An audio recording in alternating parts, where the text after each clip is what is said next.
Welcome to the Artist Academy podcast, a place where we focus on the business side of art to help you attract more customers, which increases your profits to ultimately live a life of creativity and financial freedom. I'm your host, Andrea Earhart, and this is episode number 400. I am so excited to be at this milestone, and I'm a little nervous to share with you what's been on my mind to share for months and months and months. And I have made notes about this topic of the power of women making money and using your stressors or even traumas to motivate you to make money in order to live the life you want to live. And this started because a friend back in January told me, I think you have something to share that you're not sharing. She just had a feeling. And I knew exactly in my mind, I thought about, this is the thing that I need to share with people. And so I'm just going to get into it. I have pages and pages of notes, and I've been looking at my computer for a while. I'm like, okay, I have a meeting here that starts in about 45 minutes. So this is the time to just press record, do it. And I just want to start this off by saying the reason I am sharing this, what I'm about to share, is because I think there's all reasons for why we do what we do. And I'm going to share with you the reason that I show up to this podcast and coach people online, and why I think it is very important that women especially make money. If you're a guy listening to this, I'm pretty much going to be talking to women the whole time. You can definitely still listen, but this is just me to the girls. When I was researching or just trying to figure out the different words to use for the title of this podcast, the first thing that came to mind was using your trauma as a superpower. And so I immediately just went to Google and I was like, what is a different word for trauma? Because I just don't like the word. Maybe because I've had people, just around me saying that word a lot. It's kind of popular nowadays. I feel like in conversations that I've had, I do not like the idea of trauma bonding. I just don't like talking about the bad things that have happened in the past, because I am more like, okay, I've dealt with it. Let's move on. But I think in order to really make my point and share this with you, I think it's one of the words. So I was looking up synonyms for this, and some of the synonyms are just as striking as the word trauma, which is agony, anguish, damage, injury, torture thing. I was like, okay, I'm not going to use that either. But this one, strain or stress, was one. They were the two that I really think are the words that I'm going to use for the title. So using the strain that you have had in your past or your current situations, or just the stress, and why I think things like growing up poor made me a really hard worker nowadays. But diving even deeper in that, I was thinking, okay, why am I so motivated to have money in general? Because that does sound, if I just said that, I really want money, that almost sounds greedy in a way, in my own mind anyway. And it's like, what do I really want from that? Is I want the freedom to never be able to have to settle for a bad situation ever again. And so I'm going to take you way back. So my parents divorced when I was 5. No big deal. That's not the point of this. The point is, whenever I was a young girl, my mom had a boyfriend who she kept around a little bit too long because he helped with groceries and she was a single mom and all the things. And before I share this, I think the reason I never shared anything was because I didn't want any negativity coming towards my mom, because she is a super mom. She was a mom and a dad. She just was I mean, and still is like my best friend. She is just an amazing mother. But the boyfriend that she kept around a little bit too long, I think she had kind of bad feelings about him. There was like things going on, but he came on to me multiple times when I was younger. I want to say probably from 10 years old to I think when everything finally came to a head and I finally told her, hey, this is happening. I'm super uncomfortable. And then she kicked him to the curb, right? Because she had no idea that I think I was 15. And I'm not going to share the details of it because that's not really the point of this, but I have shared a little bit of details to some very small friends in the past, or very few friends, and their reactions were, holy shit. That is crazy. He was never like completely really physical, and so I think that was why I was so confused.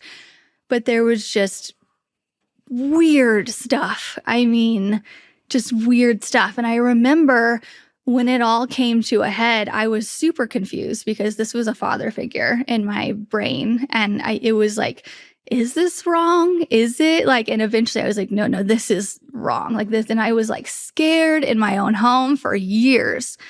And then I know everything came to a head and I just remember feeling so helpless. And so like when my mom felt so bad and everything, it was just a very traumatizing thing that I eventually, worked through. I would say I rebelled in high school. I rebelled in college and just didn't trust men, hated them to a point. I just couldn't make a relationship work. And then I think finally when I was mid-20s or late 20s, I finally, I think time heals. And I'd actually never been to a therapist. So I was really, really hesitant to share any of this because I was like, oh gosh, so a therapist is going to listen to this and be like, oh, you're getting it all wrong, blah, blah, blah. But I think why that is relevant is because I remember seeing my mom and knowing that she was keeping him around because he helped with things financially. And I just remember that just made such an imprint on me of like, I never want to be in a situation where, and again, like she had no idea that this was going on, but it just to where I keep anybody around that I don't want to. I'm stuck in a relationship I don't want to be in. I just want to be able to have the power and the freedom to do whatever I want, when I want, with whoever I want. And, fast forward to, I remember I was in college and I was with a boyfriend who was really great, by the way, but like the power dynamic was kind of off because he had a job and I was in school. And I remember like having to he helped support me a little bit. And I ended up staying in that relationship way longer than I know I should have because I was in college. I worked at a movie gallery at the time. And it was really hard to support myself because my parents weren't helping. It was really tough. And I remember just repeating that. And I finally got out of that and got on my own 2 feet and got to live my life. And it was very without anybody dictating what I would do or having to ask permission for something. And it was really hard, by the way. I had a lot of Taco Bell $1 burritos to survive. But it was such a powerful moment for me. And it helped in the healing of everything. And I feel like part of the reason I am such a hard worker and have such a big motivation to make something of myself is because I think of it now as this is bad things that had happened, but it almost works in my favor because it's now like a superpower. And I have that superpower of knowing what the worst of the worst is and just taking that with me and figuring it out.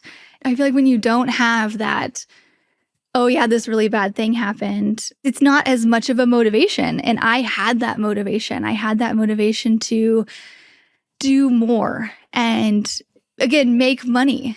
And I think that's a big reason why I started coaching.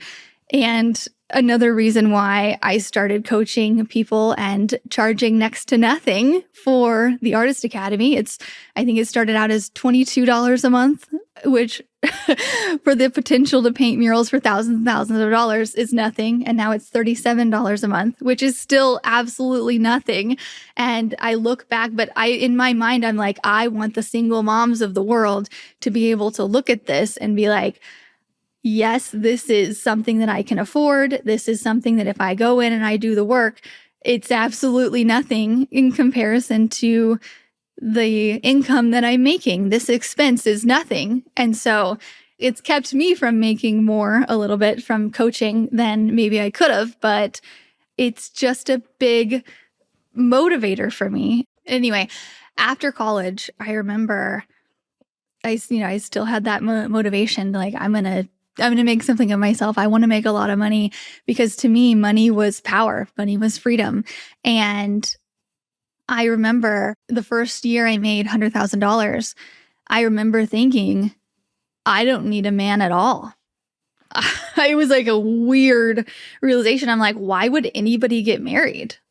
Why would anybody get married if you don't need a man? And so I had to do a lot of thought behind that, because, I grew up with a mom who makes a lot of sense now. Like, it was like, you don't need a man, you can do whatever you want. And I believed her. And so it was a lot of going reverse engineering of saying, okay, well, why? Why would you ever date? Why would you ever have anybody that dictates what you want to do? And because that's what I thought being in a relationship was. So after I healed that, after it took a while, I remember meeting my husband, and he was so great, and he wanted to help me. And I was like, no, I can do this on my own. Thanks. He's like, okay, yeah, I know, but do you want help painting? I'm like, sure. But I don't need you. He's like, I get that. And it just took a little bit to really be like, okay, well, and it was just a realization that it was the weirdest thing of knowing that I can take care of myself, knowing that I don't need someone. Because I think, like in my early relationships, it was like, okay, well, this person has a house and I want to live in that. Or like, this person is really nice and I like him, but like they can help with this. And it's like you're a team, right? It's just easier together. And I felt that whenever my parents divorced when we were young, we had that separateness of like two different incomes. And it was so much harder. And I remember thinking, and I still think sometimes, I'm like, if there was two incomes, it would have been a lot easier. I wouldn't have had to like put myself through college. But what a lucky thing that I experienced, and unfortunate in some aspects, obviously. But I just think of it as, I feel really lucky to have that motivation that a lot of people don't have, or that some people do have, and maybe they're not thinking of it as a motivation, which is a lot of reasons why I just wanted to share this today, was that if you have had something that you have gone through or are going through, or something that was hard, or you are labeling yourself as something or damaged in some way, it doesn't have to be a negative thing. In fact, I think of it as a superpower, truthfully. And I think using that superpower and harnessing it and to change what you don't like, it's the best thing you can. It's so freeing. And coming at it from the other side, I think it's so important that women especially make money, because we are the empathetic ones. We are the fragile ones. We just are. And men have emotions, I know, but we just are more emotional in general. We just are. And with that empathy and with that, I feel like it's a lot easier for us, and me especially, to be talked into things, or just get into a situation where you're like, oh, I didn't actually want this. Why am I here? It's like, oh, they wanted this. And now I'm in this situation that I don't really like. Or like when it came to having kids, my husband's amazing. He is not a man child at all. He is cleaner than I am. He is great. But when it comes to nurturing, I am the nurturer. And so how it fell was I was just the one doing everything. I think that's a lot of new moms, right? We get into this like, we are the mom. We have the internal everything. When the baby cries, it's way tougher on us than it is dad in general. I'm speaking in general and for my case. But I think because I'm in a position to where I'm just going to say make money and I am established and all of these things and I'm not being taken care of, I was able to be like, look, bud, I need your help in this way. And, maybe not. Maybe, he would have just done it anyway. But I've talked to other women where their husbands were like, no, this is your job. You do all the baby things and I help a little bit, but I do the work or I make the money kind of a thing. And it's just, I feel like because I had established myself and, saved up before I went on maternity leave and all the things, I was able to be really just to command more respect, to be able to dictate, no, I need help in this way. And I've noticed that even in my friend group, and it's really weird to say this out loud, but it's true.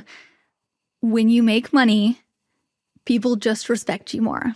It just is. I don't know why, and it probably shouldn't be like this, but it's just how it is. And I noticed it after I started to be, quote, successful. People just started to treat me better. Some. And then some, like a small fraction who I feel like when a lot of people know you, like sometimes they want to like bring you down. They're like, oh yeah, she's great in all these ways, but did you hear about this like bad thing? Like that's the negative side of it. But mostly positive. When you make money, you not only hold your head higher, because you feel better, because you can take care of things, because when something breaks, I can just throw money at it. If I get a flat tire, it's no big deal to go fix it. I was talking to my husband recently and his dad made a comment like, well, what if the tire goes flat? And my husband was like, oh, she can't change that. And I was like, oh, sorry. Maybe I've fallen into needing you too much, because when my husband's around, I'm like, hey, can you lift that? Can you fix that? Like, I'm fully into this. Okay, we're a team. I love this. Like, I have a husband who's stronger than me, and let's do. And I am fully like, can you move that ladder? Can you, like, all the time? So when he mentioned, he's like, she doesn't know how to change a tire. I was like, oh, wait, wait. This is, yes, I do, because I knew what it was like to grow up very poor, and we didn't have the privilege of just going to get new tires. I remember I had a slow leak in my tire one time, and I'd say once every week I had to go air it up, or sometimes I would just have to change the tire. Because like I wasn't riding around on new tires. Like you use those things until they were absolutely done, right? And sometimes when I would go get new tires, they'd be like, hey, we have this used pair. Do you want that? It's like, yep, I do. It's like, I told my husband, I was like, oh no, you grew up in privilege. You don't understand. Of course I know how to change a tire. But nowadays, because I have money, I don't have to change a tire on the side of the road anymore. Or, well, actually, I probably would have. But then I could just drive it and go get a brand new one. And it doesn't happen nowadays. I don't have flat tires on the side of the road. And I think that is one thing that helps with when you're financially stable, you can support yourself in all these different ways. And there's not, because I remember, I had shared this in the past episode, but my mom, I had just bought her a new car. I would say around Christmas of this year. This past year, so like 7-8 months ago. And I did that because she had this used car that had like 200,000 miles plus on it, and things just kept going wrong, and she kept having to drive it to my uncle's house, who would fix it for really cheap, and like, but it's like a drive to get there, and she would waste her whole day getting her car fixed. And and finally I was like, here, I bought you a new car, Mom. Here you go. Thank you for literally everything. And now she doesn't have that problem. now, and especially she can come babysit anytime. It's just, she doesn't have that problem. And that's a problem that gets fixed. Like your car doesn't break down as much. And I think that's what happens to, in general, when you have money, you don't feel so broken down all the time because things aren't just going wrong. You can just fix them. And it's really important to me. So in a little bit of research on this episode, I researched to see what is the average woman making in the United States? And I was shocked at the results. The average woman in the United States, as of a study that was done recently, $38,000. I was like, whoa, I have been living in this privileged bubble for a really long time. How do people survive on $38,000 a year? My mom raised us on probably $30,000, maybe a little bit less. And I think she makes $40,000 nowadays through inflation and just getting promotions, but works at the same place. And so to hear that the average woman makes $38,000, that would be insane to raise your family as a single mother on that amount. And it is my hope that any woman listening to this, especially, is able to take these business tips in this podcast, use your superpower to turn them into making money with your art.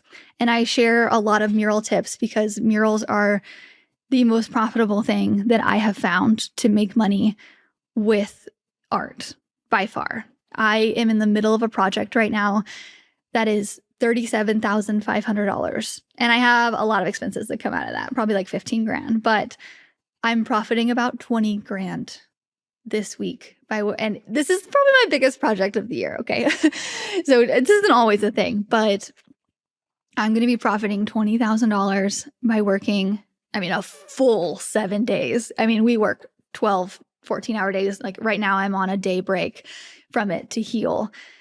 And I was just absolutely exhausted yesterday. And I was like, okay, I have some energy back today. I'm going to record this podcast because it needs to come out on Monday. And I'm going to go paint for the rest of the week and hopefully finish this job and make $20,000 in 7 full work days.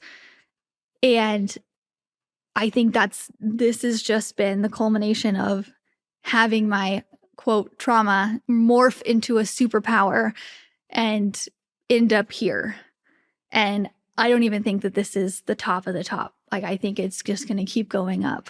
Although lately I have been in this, what do you say? Like, I don't feel like I have the motivation that I used to. I'm in like a comfortable, this is a nice place to be kind of a feeling. And I hope, and in sharing this, that if you're in a bad space, just know that, and money doesn't solve everything, but it solves a lot. A lot. You don't have to be with the person that you're with because they help support you if you want to get a divorce or whatever. You don't have to stay in your situation. You don't have to stay living with whoever or living next to whoever in the neighborhood that's unsafe. You don't have to stay in a situation where people don't respect you, where people, whatever it is, you can remove yourself because you have, and to me, I got this through confidence of making something of myself and making the money to be able to make those decisions. And it just adds up. I started there, and then I just started sticking up for myself more. And then I just started to really not tolerate certain things. And it just overall made everything better. And I think the start of that was being really happy with where I was in my work life. Even like lately, if it's not a good day at work, like the painting's not going like I thought, or it's taking way longer and it doesn't look as good or whatever, it kind of affects my later day. But in general, just being really happy with where I put myself, it bleeds into every other part of my life. I feel like I'm able to show up as a happier, calmer mother because I've done this work, or I sleep a little bit better because I'm not worrying about this or that. It's just, it all adds up, and it just makes to I'm just in a really good place right now.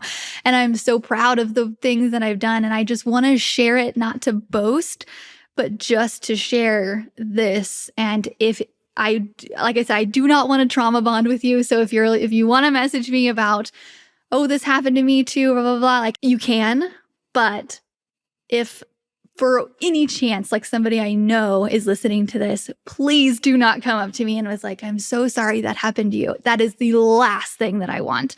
And that's one of the reasons I didn't record this for a while, because I did not want anybody coming up to be like, oh, that sucks. I'm so sorry. Like, that is not it. I'm not in that place anymore.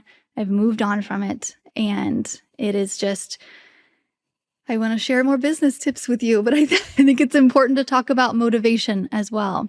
As I was looking up different facts about money and divorce and things like that, because obviously that's fresh in mind, I found a really interesting fact, and I'm not sure exactly what to make about it, but there was a study, and I'll cite the reference on here, but in 2022, they did a study of, it was 40% of women who lack a college degree or the means to earn and save money, 40% are divorced. But interestingly, when women have financial autonomy, the divorce rate decreases to 20%. I'm not sure what to make of that. Maybe something about how you can demand more respect in your relationship, or you feel maybe you make better decisions of who you marry if you can financially support yourself. Either one, maybe that last one there. I just thought it was really interesting. There was another study that was all over social media, so I'm sure you've heard it. But the percentage of women who make money who give back is higher than men in general. And again, men, I'm not trying to put you down, but this episode is about why women should make money. And I think it's because we have that empathy and we give back knowing that it's going to help somebody out emotionally. And that's what money does. But yeah, so I have a lot more notes on here, but I think I'm just going to turn it into a whole nother episode and let this just be this one. So we have hit episode number 400. And I'm so proud of this consistency that I've done. We've had at least one episode come out every single week now for 6 years, and enough to reach episode 400. Some were additional, like some were repeat episodes. Like we've had like some replays on there, but in general, 400 episodes. That's pretty crazy. So I hope that this lands with somebody and that you don't think of it as a Debbie Downer at all. And then I got my point across. I'm not even going to listen to it back. I'm just going to give it to my editor and say, publish, here we go. And the next episode, the next solo will be all about a scarcity mindset versus a wealth mindset, because I feel like I can give, now that I've lived both lives and I am slowly giving away my scarcity mindset, I feel like I can lend a voice or an opinion on both sides. And just, I have a lot more notes on here to like things that you think about, how you think about jobs and what you say to customers when you're coming from scarcity and when you really need that job because you need it for this, or things that you say to customers that are, you want this job, but it's not a necessity. You don't need to have it. It's just, yeah, that'll be the next episode. I hope you've enjoyed this episode of the Artist Academy podcast. I will see you next week.